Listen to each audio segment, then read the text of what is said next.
So this is some damage to the culvert on my side. You see all that gravel that was flowing over the road, just washed it all off the road down onto my property there.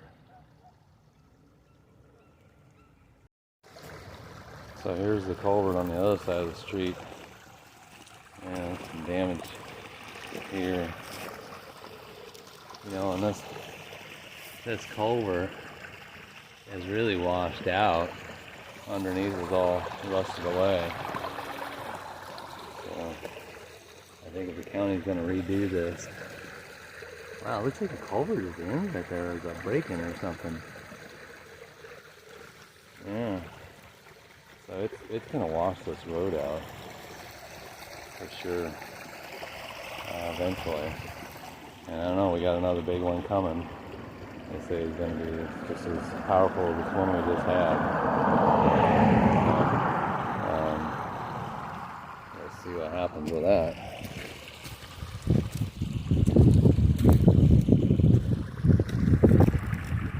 And that's my neighbor's pond up there. And this is just, you know, huge flowing through here yesterday. And he had quite a bit of trees come down in his place. Looks like he's already out there working this morning.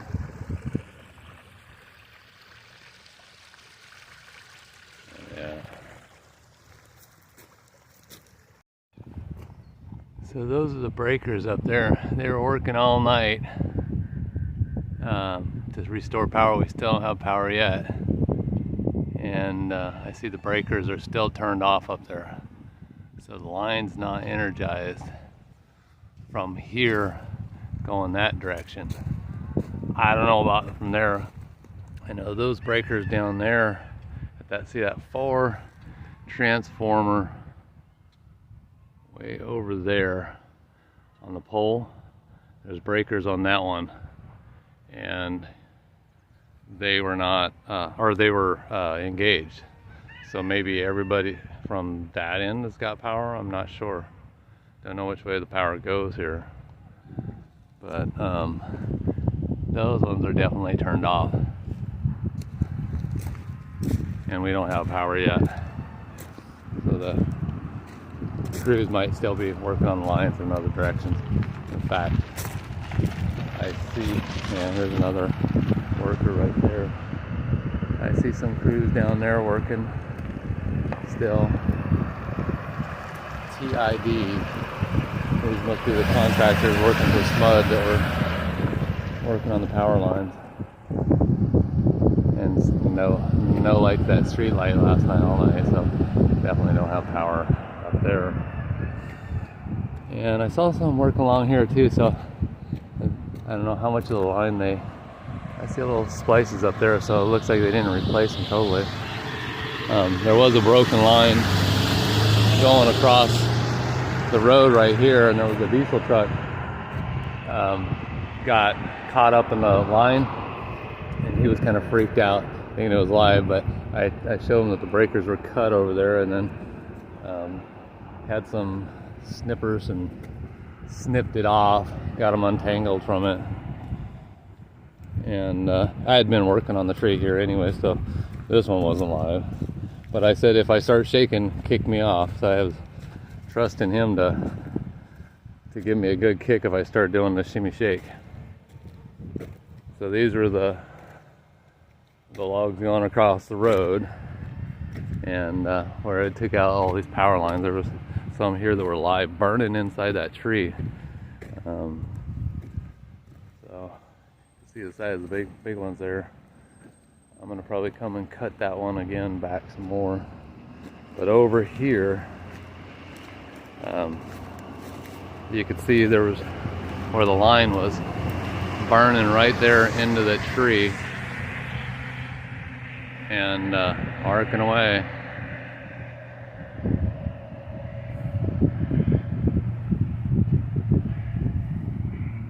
And that's what I saw, that flashing light, and I told my wife, I was like, oh look, they put some road hazard flashers to let people know, because they kept pulling down the road and then turning around. And I thought it was because it was flooded, you know. I didn't know there were trees were down at the time until I come down and checked it out. Or actually, my neighbor, he told me that I had some trees down on my property, or some of my trees went down or something. And then I was like, oh, really? I go out and check it out. Sure enough, a bunch of them came down.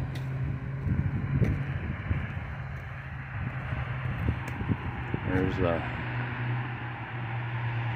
baby girl over there. Got some grass growing out in the pasture now for them to eat, so I won't have to feed them so much hay. I can kind of subsidize it. Here's where that one arcing line was that you saw in that one video at nighttime. It just was wrapped around that tree kind of, or just leaning on it, but it zapping away and zapping that tree, and then the arcing just right down the tree. But burned through. And that line was just hanging here, and like really blue once it touched those other lines. But see, those breakers are turned on, but we don't have any power going to our house yet. So the mains must be down there on the road.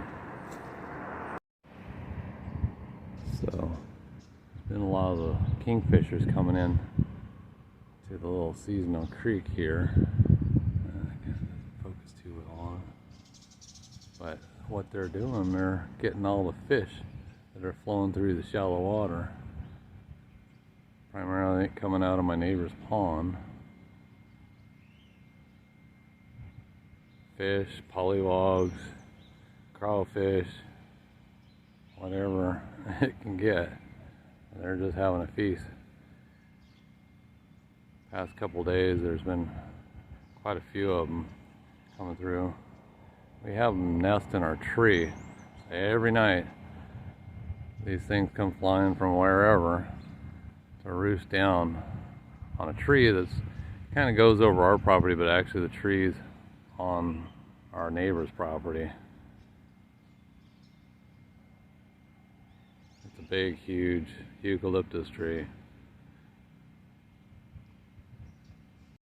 This branch right here came down in the first wave of the storm. I was first starting, pieces of it there, and it was blocking the gate. And had to go get my little chainsaw and whack it up real quick in order to get out the gate. But that's the problem with these eucalyptus trees. They're so dangerous. They snap off really easy, and even, you know, for no reason. Like you can see the break in that one right there where it's snapped off. And you know, I've told the power company they want to cut that off, you know, because if they break, you know, they're gonna go right there, take out those power lines. But their excuse was, oh, well, we can't cut anything higher than our vehicles. I'm all serious? That's just ridiculous. So I don't get it. You know, it's like they just want to continue to create work for themselves. And you know, now SMUDs, these weren't SMUD workers. These were all contract workers. I think it was a TID or something like that was here, and they were working all through the night. They just you know, finished up on that Alta Mesa Road, or there along my property, like 7 o'clock this morning. And it's let's see, what time is it now? It's 8:31 now. And they're still working, it looks like, in other areas. But yeah, these eucalyptus, I mean, even in the summertime, they get, I guess, soak up so much water out of the ground that they'll get really heavy and then crack off for just no reason at all, just out of the blue. I just see a big branch, just boom. I've had my truck cab got smashed in on my deuce and a half from one. Actually, one came down, took two others, so 3 big limbs were going across my truck, crushed the cab. But yeah, definitely when it starts storming, I won't park underneath these things. You want to see what a widowmaker right there? So look, if you were gonna cut that branch right there, and it starts coming down, that one that's broke off, and it's just kind of resting right in there like a little crotch stuck there. That's gonna probably make that branch go down in a weird angle, maybe right back at you when you're trying to trim it off. So those are some really dangerous ones. So the guys that you pay to trim your trees, you know, some situations like that, they're really risking their life, and they got to know what they're doing.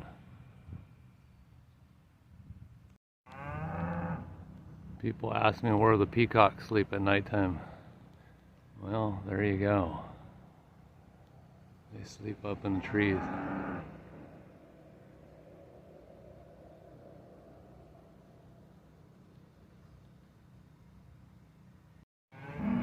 So give you an idea how saturated the ground is.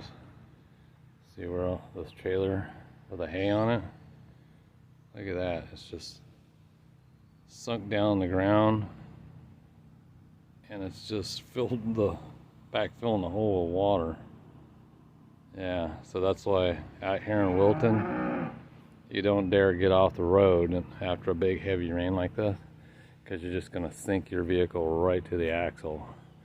And it might be that thing's going to be sitting there until things dry out for months.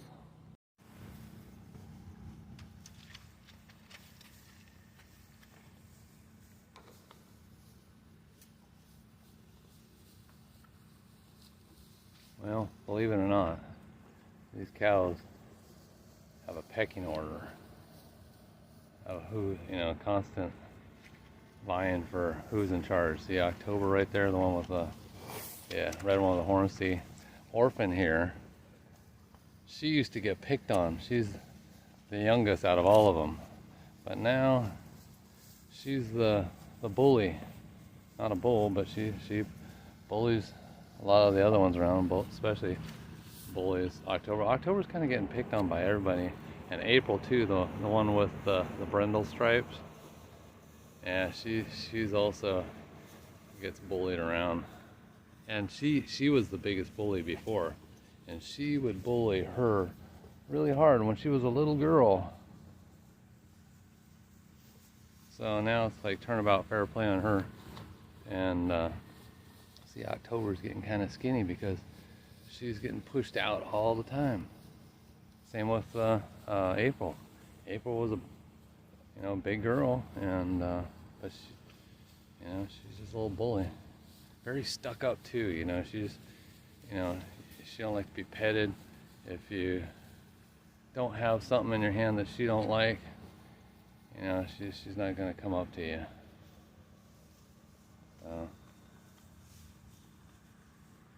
But the little orphan girl here, I'm gonna have to cut her horns, trim them or something, get that spike off, because she gaffed October there pretty good.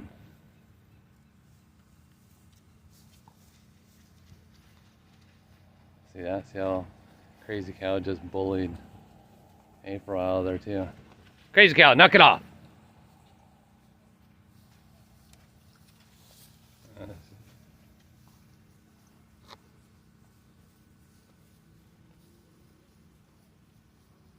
So April and October now kind of become buddy-buddy, because they're the two now outcasts that get bullied. And baby girl over there, she has become like, very dominant now. And she's small. She's a small cow. But she pushes people around. Everybody except for Jeffrey. Nobody pushes Jeffrey around. And Jeffrey, he's just pretty sweet old boy, but he'll, when it comes down to push or shove, he'll he'll move somebody out of the way. And it don't take much for him because he's so big. He's a Holstein cow for those people that don't know cow breeds. And they're bigger. They're kind of like a Percheron horse, where they're just, you know, really big. They're probably one of the biggest cows out there. See that? How he'll even push Crazy Cow.